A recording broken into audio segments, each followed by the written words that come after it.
வாக்குண்டாம் நல்ல மனமுண்டாம் மாமடர நோக்குண்டாம் துப்பார் திருமேனி தும்பிக்கையான் பாதம் தப்பாமல் சார்வார் தமக்கு.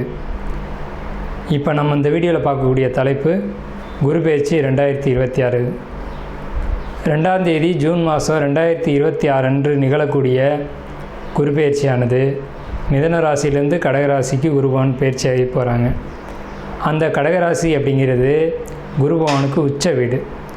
ஸோ அந்த உச்ச வீட்டுக்கு குருபவன் போகும்போது தன்னுடைய முழு வீச்சில் நன்மைகளை அனைத்து ராசிகளுக்குமே கொடுப்பார். அதில் குறிப்பிட்டு சொல்லணும் அப்படின்னா ரிஷபம், மிதுனம், கடகம், சிம்மம், துலாம், தனுசு, கும்பம், மீனம் இந்த 8 ராசிகளுக்கும் முழுமையான நற்பலன்களை அதிகப்படியாக கொடுத்துட்டு மற்ற ராசிகளை 4 ராசிகளை தீமைகளை கொடுக்க போகிறது இல்லை. ஆனால் இந்த ராசிகளுக்கு கொடுக்கக்கூடிய முழு சுப பலன்களை அவங்களுக்கு கொடுக்கறதுல கொஞ்சம் தாமதப்படும், அவ்வளோதான். குரு பகவான் இயற்கை முழு சுப கிரகம் அப்படின்னு பேர். குரு பகவானுடைய காரகத்துவம் அப்படின்னு பார்க்கும்போது ஒழுக்கம், நேர்மை, மெரிட்டாக நடந்துக்கிறது, இந்த மாதிரியான விஷயங்களுக்கெல்லாம் காரகத்துவம் வைக்கிறாங்க. அதனால் இவருக்கு பேர் தன புத்திரக்காரகன்னு பேர். குரு அப்படின்னாலே ஒருத்தருக்கு வழிகாட்டுறவர் அப்படின்னு பேர். ஸோ இந்த அடிப்படையில் குருபகவானுடைய பெயர்ச்சி அப்படிங்கிறது இந்த 12 ராசிகளுக்கும் முழு சுபத்தன்மைகளை இருந்தாலும் மேலே சொன்ன 8 ராசிகளுக்கு அதிகப்படியான நன்மைகள் நடக்க இருக்குங்க. இந்த மீதியுள்ள 4 ராசிகளும் பரிகார ராசிகளை இங்கே எடுக்க வேண்டியதில்லை, ஏன்னா அதுக்கும் நல்ல பலன்களை தான் கொடுக்க போகிறாங்க. இருந்தாலும் இந்த 12 ராசிக்காரங்களும் இந்த 2ஆம் தேதி மார்ச் மாதம் 2026 வருஷம் டைம் நீங்கள் பார்க்க வேண்டிய அவசியம் இல்லை. நீங்கள் வசிக்கக்கூடிய இடத்துக்கு பக்கத்தில் இருக்கக்கூடிய சிவாலயத்துக்கு போயிட்டு சிவனுக்கு ஒரு அர்ச்சனை செய்துட்டு வந்தீங்க அப்படின்னா மிகவும் ஒரு சிறப்பான ஒரு விஷயமா இருக்கும். குரு பகவானை வழிபடுறது மூலமாக ஒருத்தருக்கு தனம் கிடைக்கும், கல்வி கிடைக்கும், பொருளாதாரம் கிடைக்கும், சமுதாயம் அந்தஸ்து கிடைக்கும், கௌரவம் கிடைக்கும்.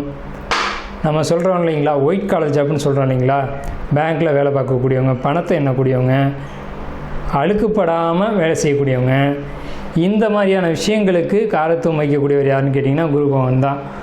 அதுலேயும் கடகராசியில் குரு வர்றது அப்படிங்கிறது கஜகேசரி யோகம்னு பேர். கஜகேசரி அப்படின்னா 100 யானைகள் சண்டையிட வரும்போது ஒரு சிங்கம் எதிர்த்து போட்டிட்டு அந்த 100 யானைகளையும் விரட்டி தள்ளுறது அப்படின்னு பேர். ஸோ இப்படிப்பட்ட கஜகேசரி யோகத்தில் நிகழக்கூடிய இந்த குரு பெயர்ச்சி 2026ஆம் ஆண்டு அப்படிங்கிறது 12 வருஷத்துக்கு ஒரு முறை ஒரு சிறப்பு வாய்ந்த ஒரு வருஷமாக இருக்கும். இதுக்கு பிறகு இன்னொரு 12 வருஷம் கழித்து தான் இந்த ஒரு சிறப்பான ஒரு குரு பெயர்ச்சி அப்படிங்கிறது நிகழும். ஸோ உங்களுக்கு இந்த குரு பெயர்ச்சி கடகராசிக்கு பயிற்சி ஆகுது. குரு பலன் அப்படின்னு பார்க்கும்போது சந்திரன் என்ற வீட்டுக்கு, அதாவது கடகராசிக்காரங்களுக்கு அல்லது ரிஷபராசிக்காரங்களுக்கு, மேலே சொன்ன இந்த 8 ராசிக்காரங்களுக்கும் குருபலன் அப்படிங்கிறது வந்துடும். ஸோ குருபலன் வந்துருச்சு அப்படின்னாலுமே திருமணம், குழந்தை பாக்கியம், பொருளாதாரம், வேலைவாய்ப்புகள் போன்ற அனைத்து விதமான சுபகாரியங்களும் நடக்கும். சுபகாரியம் நடக்கணும் அப்படின்னா குருபலன் வேணும். சந்திரன் என்ற வீட்டுக்கு குரு வர்றது, அவர் வீட்டுக்கு சந்திரன் என்ற வீட்டுக்கு 2ஆம் வீட்டில் குரு வர்றது, சந்திரன் என்ற வீட்டுக்கு 5ஆம் வீட்டில் குரு வர்றது, சந்திரன் என்ற வீட்டுக்கு 7ஆம் வீட்டில் குரு வர்றது. இப்போது மகர ராசிக்காரங்களுக்கு 7ல் குரு, இதுவே மீன ராசிக்காரங்களுக்கு 5ல் குரு, இப்படி 5, 7, 9, 11. இப்போ அந்த அடிப்படையில் பார்க்கும்போது மீன ராசிக்காரங்களுக்கு 5ல் குரு, தனுசு ராசிக்காரங்களுக்கு அது விழுகாது. இதுவே விருச்சிக ராசிக்காரங்களுக்கு 9ல் குரு. அப்போ விருச்சிக ராசிக்காரங்களுக்கு குரு பலன் இருக்குது 11. கன்னி ராசிக்காரங்களுக்கு 11ல் குரு. ஸோ இவங்களுக்கெல்லாம் கன்னி, கடகம், விருச்சிகம், மகரம், மீனம் இந்த ராசிக்காரங்களுக்கெல்லாம் குரு பலன் அப்படிங்கிறது நிகழ்ந்திருக்கு. ஸோ இவங்களுக்கெல்லாம் கல்யாணம், திருமணம், குழந்தை பாக்கியம், வேலை வாய்ப்புகள் போன்ற அனைத்து சுப விஷயங்களும் கண்டிப்பாக கிடைக்கும். இப்போ 12 ராசிக்கு உண்டான பலன்களை தனித்தனியாக நம்ம பார்ப்போம். நட்சத்திரங்களுடைய வரிசையில் விசாக நட்சத்திரம். விசாக நட்சத்திரம் அப்படிங்கிறது 16வது நட்சத்திரம். இந்த 16வது நட்சத்திரத்துக்கான பலன்கள் என்ன அப்படிங்கிறத நம்ம அந்த குரு பெயர்ச்சியினுடைய சிறப்பு பலன்களை பார்க்குறோம். குறிப்பிட்டு சொல்லணும் அப்படின்னா பொருளாதாரத்தில் நல்ல முன்னேற்றம், அதே மாதிரி ஆலயங்களுக்கு போயிட்டு வருது, ஆலயம் சம்பந்தமான பணிகளில் ஈடுபடக்கூடியது, அதன் மூலமாக உங்களுடைய லைஃப் ஸ்டைல் அப்படிங்கிறது மாறக்கூடிய ஒரு அமைப்பு, உங்களுக்கு பொருளாதாரத்தில் முன்னேற்றம், இடமாற்றம், வீடு மாற்றம். அதாவது நீங்கள் வாடகை வீட்டில் குடியிருந்தீங்கன்னா அந்த வீட்டில் எதுவும் உங்களுக்கு அன்கம்ஃபர்டபுளாக தெரிஞ்சுன்னா அடுத்த வீட்டுக்கு மாறுவீங்க. அந்த வீடு உங்களுக்கு எளிதில் கிடைக்கும். அந்த வீட்டினுடைய ஒரு சௌகரியம் அப்படிங்கிறதுல அதிகமாக இருக்கும். உங்களுக்கு வந்து தொழில் முன்னேற்றம் அப்படிங்கிறது கண்டிப்பான முறையில் பெரிய அளவில் இருக்குது. நீண்ட காலமாக முதலீடு பண்ணக்கூடிய தொழில்கள் அப்படிங்கிறது உங்களுக்கு நல்லாயிருக்கும். நீண்ட காலம் முதலீடு பண்ண வேண்டிய அமைப்புகள் வரும். உங்களுக்கு குரு பார்வை இருக்குது அப்படிங்கிறதுனால இந்த ஒரு வருஷமும் சிறப்பான அமைப்பு. நண்பர்களுடைய உதவிகள் கிடைக்கிறது, நல்ல நண்பர்களுடைய உதவி கிடைக்கிறது. நண்பர்கள் அப்படின்னா அதில் 2 டைப் இருக்குது. எல்லாரும் நண்பர்கள் தான், அதில் நல்ல நண்பர்களுடைய சப்போர்ட் கிடைக்கிறது. நண்பர்கள் பணம் கொடுத்து உதவி செய்கிறது. திடீர்னு ஒரு இக்கட்டான சூழ்நிலையில் இருக்கீங்க, 2 வீலர்லேயே போகிறீங்க, பஞ்சர் ஆயிடுச்சு. அந்த சமயத்துக்கு ஒருத்தர் வந்து உதவி செய்கிறது. நண்பர் வந்து ஒரு காசு இல்லை, ஒரு பஞ்சர் ஒட்டி கொடுக்கறது. வீடு வாடகை கொடுக்க முடியல, திடீர்னு நண்பருக்கு ஃபோன் அடித்து வாடகைக்கு பணம் போட்டு விடுன்னு அவர் போட்டு விடுறது. இந்த மாதிரியான ஒரு ஹெல்ப்பு, இந்த மாதிரியான ஒரு உதவி, அந்த மாதிரி நண்பர்களை சந்திக்கக்கூடிய அமைப்பு, சம்பாதிக்கக்கூடிய அமைப்பு அப்படிங்கிறது உங்களுக்கு இந்த 12 மாதமும் உங்களுக்கு அது கிடைக்கும். நல்ல நண்பர்கள் உங்களுக்கு கிடைப்பாங்க. அவங்க லைஃப் லாங் அவங்க வந்து உங்களை வந்து அனுசரித்து விட்டு கொடுத்து போவாங்க. ஸோ நீங்களும் அதுக்கேற்ற மாதிரியான ஒரு நல்ல ஒரு குணங்களோடு இருப்பீங்க. ஸோ உங்களுக்கு வந்து 100% நல்ல பலன்கள் தான் இருக்குது. ராசி நேயர்களுக்கு 2026 குரு பெயர்ச்சி பலன்கள் 2/6/2026 அன்று வரக்கூடிய இந்த குரு பெயர்ச்சியானது என்ன மாதிரியான பலன்களை கொடுக்க இருக்குது அப்படின்னு நம்ம பார்க்குறோம். இந்த குரு பெயர்ச்சியில் வந்துட்டு உங்களுக்கு முழு யோகம் என்ன அப்படின்னு கேட்டிங்கன்னா, முதல் விஷயம் குரு பலனில் தொடங்குது. 9ஆம் இடத்துல குரு உச்சம் பெற்று அமர்வது முழு குரு பலன். இந்த குரு பலன் மூலமாக திருமணம், கல்வி, பொருளாதாரம், குழந்தை செல்வம் போன்ற விஷயங்கள் இவை அனைத்துமே உங்களுக்கு கிடைக்கும். அப்படி சொன்னாலுமே கூட உங்கள் ராசிக்கு 5 கூடிய குரு 9ஆம் இடத்துல உச்சம். 5 அப்படிங்கிறது குழந்தை, 9ன்றது பெண்களுக்கு குழந்தை பாக்கியம். ஸோ அப்படி பார்க்கும்போது பெண்கள் அப்படி இருந்தாலும் சரி, விருச்சிக ராசிக்காரங்களாக இருந்தாலும் சரி, ஆண்கள் விருச்சிக ராசிக்காரங்களாக இருந்தாலும் சரி, குழந்தை பாக்கியம் கிடைக்க போகிறது அப்படிங்கிறது 100% உண்மை. அதில் எல்லாரும் கூட சந்தேகம் இல்லை. ஏன்னு கேட்டிங்கன்னா, நிறைய பேர் இன்றைய சூழ்நிலையில் குழந்தை கிடைக்காம, ஏன்னா இன்றைய சூழ்நிலை அப்படி ஆகிப்போச்சு, குழந்தை கிடைக்காம ஹாஸ்பிட்டலாக போய் வராங்க. இங்கே பார்த்தேன் அங்கே செட் ஆகலை, அங்கே பார்த்தேன் செட் ஆகலை, அங்கேயும் செட் ஆகலை, அடுத்த இடத்துல பார்த்தேன் செட் ஆகலை. இதுக்கு ஜோதிடத்தில் என்ன தீர்வு இருக்குது, ஆன்மீகத்தில் என்ன தீர்வு இருக்குது அப்படின்ற அளவுக்கு இன்றைக்கி மக்கள் வந்து மருத்துவத்தை விட்டுட்டு நம்ம ஆன்மீகத்துக்குள்ளேயும் ஜோதிடத்துக்குள்ளேயும் தீர்வை தேடி வர ஆரம்பிச்சிட்டாங்க. அப்படிப்பட்டவங்களுக்கெல்லாம் நான் உறுதியாக சொல்கிறேன், இந்த குரு பெயர்ச்சி காலகட்டத்தை பயன்படுத்திக்கோங்க. உங்களுடைய சுய ஜாதகத்தின்படி என்ன அமைப்பு இருக்குன்றதை ஒரு முறை நீங்கள் பார்த்துக்கோங்க. ஜாதகம் உண்மை, ஜோதிடம் உண்மை, ஆன்மீகம் உண்மைன்னு இன்றைக்கி எல்லோருக்கும் புரிய ஆரம்பிச்சிருச்சு. ஸோ அப்படிப்பட்ட புரிதலோடு நீங்கள் வந்து இந்த ஒரு வீடியோக்குள்ளே வாங்க. இப்போ என்ன பலன்கள்லாம் விருச்சிக ராசிக்கு நடக்க இருக்குது அப்படின்னு கேட்டிங்க அப்படின்னா, ராசிக்கு 2 கூடையவன் குரு. அப்போ பொருளாதாரத்தில் மிகப்பெரிய ஒரு வளர்ச்சியை நீங்கள் சந்திக்க போகிறீங்க. ஆனால் எப்போவுமே விருச்சிக ராசிக்காரங்களை பொறுத்த வரைக்கும் பேராசை அதிகம். படிப்படியாக முன்னேறணும் அப்படிங்கிறத விட்டுட்டு விரல் நீட்டினா மழை பெய்யணும்னு நினைக்கக்கூடியவங்க விருச்சிக ராசிக்காரங்க. பருவமழை அப்படிங்கிறது அந்த பருவத்தில் பெய்யறது தான். விரல் நான் நீட்டும் போது மழை பெய்யணும் அப்படின்னு நினைக்கிறது பேராசை. ஸோ அப்படிப்பட்ட குணங்களை கொஞ்சம் தவிர்த்துக்கிறது நல்லது. கிடைக்கும் போது எல்லாம் கிடைக்கும் அப்படிங்கிறது உண்மை. கிடைக்கக்கூடிய காலகட்டம் இந்த குருப்பெயர்ச்சி காலகட்டம் தான்.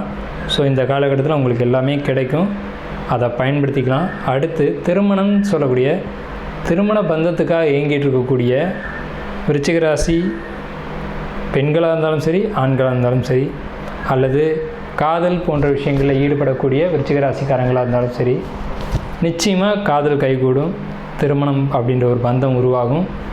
ஆனால் அது எல்லாருடைய அங்கீகாரத்தின் பேரில் தான் நடக்கும், பெரியவங்க முன்னிலையில் நடக்கும்.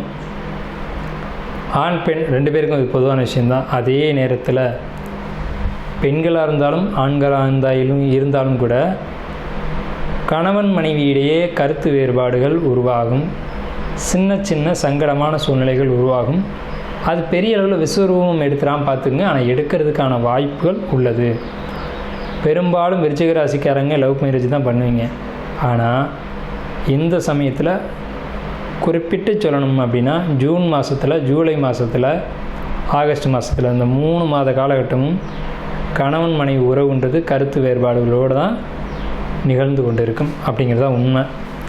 இதுக்கு பிறகு எப்போ அப்படின்னு பார்த்தீங்கன்னா உங்களுக்கு வந்துட்டு செப்டம்பர், அக்டோபரில் வந்து உங்களுக்குள்ள கருத்து வேறுபாடுகள் அப்படிங்கிறது பெரிய அளவில் வர ஆரம்பிச்சிடும்.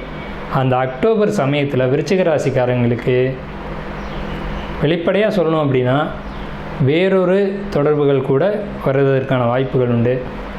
அதே சமயத்தில் நண்பர்கள், உறவினர்கள் இவங்க எல்லாத்தையும் நீங்கள் பகைச்சிக்குவீங்க அப்படிங்கிறது இந்த அக்டோபர் மாதத்தில் அது நடக்கும். குறிப்பிட்டு சொல்ல போனோம் அப்படின்னம்னா இந்த அக்டோபர் மாதத்தில் கணவன் மனைவி உறவுகளுக்குள்ளே கண்டிப்பான முறையில் கருத்து வேறுபாடுகள் இருக்கும். கருத்து வேறுபாடுகள் இருந்தாலும் குடும்பத்தில் ஒரு ஒற்றுமை அப்படிங்கிறது நீங்கள் வச்சு போய்க்கலாம். அதே நேரத்தில் உங்களுடைய சிந்தனைகள், உங்களுடைய பாதைகள் ரொம்ப தெளிவாக இருக்கும். ஒழுக்கமாக இருப்பீங்க அப்படிங்கிறது உண்மை தான். நீங்கள் எடுக்கக்கூடிய முயற்சிகள்லாம் வெற்றி அடையும்.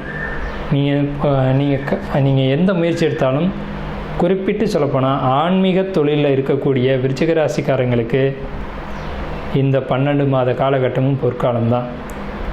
ஆன்மீகம், ஜோதிடம் போன்ற இறை நம்பிக்கை, இறைவனுக்கு பணி செய்யக்கூடியவங்க, இறைவனுக்கு தொண்டாற்றக்கூடியவங்க, அதன் மூலம் வருமானம் பார்க்கக்கூடியவங்களுக்கு இந்த குருப்பெயர்ச்சி காலம் அருமையான காலகட்டம்.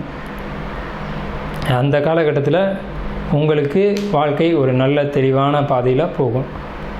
ஆனால் கணவன் மனைவி உறவுகளை பொறுத்த வரைக்கும் மட்டும்தான் நீங்கள் கவனமாக இருக்கணும். சிந்தனைகள் தெளிவாக இருக்கும். நல்ல ஒரு புத்திசாலித்தனமாக செயல்படுவீங்க, அறிவாற்றலோடு செயல்படுவீங்க. உங்களுடைய கருத்துக்கு எதிர்வாதம் வைக்க முடியாது.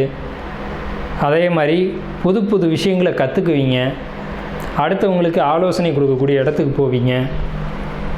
அந்த விஷயங்களும் ரொம்ப பாசிட்டிவாக இருக்கும். உங்களுக்கு கீழே உங்களுடைய கருத்துக்களை கேட்டு நடக்கக்கூடியவங்க இருப்பாங்க. தொழில் பொறுத்த வரைக்கும் எந்த பிரச்சனையும் இல்லை. திருமண வாழ்க்கையில் திருமணத்துக்காக இயங்கக்கூடியவங்களுக்கு திருமணம் உண்டு. குழந்தை பாக்கியத்துக்காக இயங்கக்கூடியவங்களுக்கு குழந்தை பாக்கியம் உண்டு. நிச்சயமாக வீடு பழுது பார்க்கக்கூடிய அமைப்புகள் உண்டு. வீடு கட்டியிருந்தீங்க அப்படின்னா அது தவறாக கட்டிட்டு மறுபடியும் அது சரி பண்ணக்கூடிய அமைப்புகள் உண்டு. வீடு அளவில் தப்பாயிடுச்சு அல்லது வாஸ்து அமைப்பில் தப்பாயிடுச்சு அப்படின்னு சொல்லிட்டு அதை ஆல்ட்ரேஷன் பண்ணக்கூடிய ஒர்க் அப்படிங்கிறது இந்த குருப்பெயர்ச்சி காலகட்டத்தில் டிசம்பர் மாதத்தில் நடக்கும்.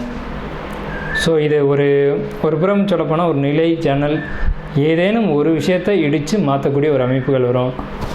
வாசல் வந்து அந்த பக்கம் வச்சுட்டேன், உச்ச வாசல் வைக்கிறதுக்கு பதிலாக நீச்ச வாசல் வச்சுட்டேன் அப்படின்னு சொல்லக்கூடிய அமைப்புகள்லாம் உங்களுக்கு ஏற்படும். ஸோ மொத்தமாக சொல்லப்போனோம் அப்படின்னா விருச்சிக ராசிக்கு 100% நல்ல பலன்கள் இருக்குது கண்டிப்பான முறையில்.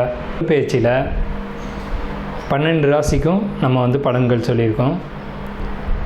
இதை பொறுத்த வரைக்கும் பொதுவான பலன்கள் தான்.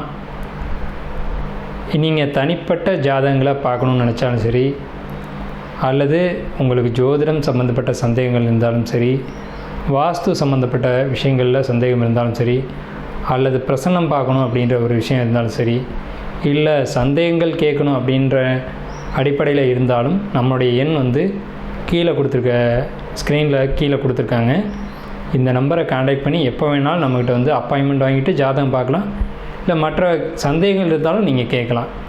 ஸோ உங்களுக்கு வந்துட்டு மேலே சொன்ன விஷயங்கள் பூராமே பொதுவான விஷயங்கள் தான். மேலே நம்ம கொடுத்துருக்கோம் பார்த்திங்களா, இது எல்லாமே பொது பலன்கள் தான். உங்களுடைய தனிப்பட்ட ஜாதகம் வந்து தனிப்பட்ட விஷயங்களை சுட்டி காட்டும். அதை தெரிஞ்சுக்கணும் அப்படின்னு ஆசைப்பட்டீங்க அப்படின்னாலும் நீங்கள் ஃபோன் பண்ணி கேட்டுக்கலாம். இல்லை சார் நீங்கள் பேசியிருக்க விஷயத்தில் எனக்கு குழப்பம் இருக்குது அப்படின்னாலும் சந்தேகம் கேட்குறது கூட கேட்டுக்கலாம். அதுக்கு வந்து பணம் கட்டணும் அப்படின்ற அவசியம்லாம் கிடையாது. நீங்கள் சந்தேகங்களுக்கு கேட்டுக்கலாம். இல்லை சார் வாஸ்துவில் எனக்கு அப்படி ஒரு டவுட் இருக்குது, அதே மாதிரி பிரசனத்தில் இந்த மாதிரி சந்தேகம் இருக்குது, இது மாதிரி சொல்லியிருக்கீங்க அப்படின்னாலும் நீங்கள் நம்ம நம்பரை கான்டாக்ட் பண்ணி கேட்டுக்கலாம். அதுக்கெலாம் வந்து ஒன்றும் இது கிடையாது. சரிங்களா? நன்றி, வாழ்த்துக்கள்.